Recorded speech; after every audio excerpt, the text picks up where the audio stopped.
प्रस्तुत प्राप्त सगळे प्राप्त प्रसंगी आजचा प्रसंग सर्वांना ज्ञात आहे।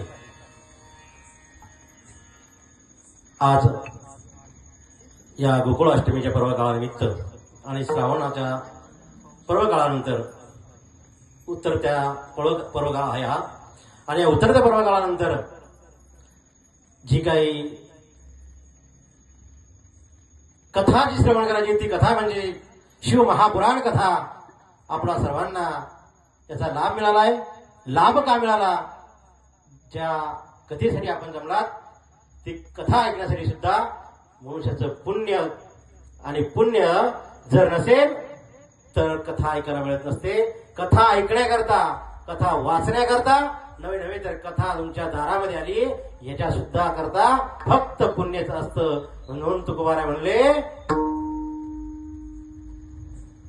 पुण्य फळले बहुता दिवसा, पुण्य फळले बहुता दिवसा, पुण्य फळले बहुता दिवसा, पुण्य फळले बहुता दिवसा,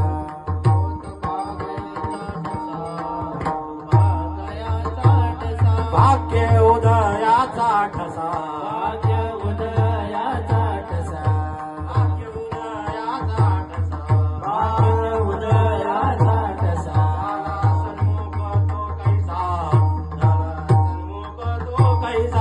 झाला सन्मुख तो कैसा, झाला सन्मुख तो कैसा, झाला सन्मुख तो कैसा, झाला सन्मुख तो कैसा।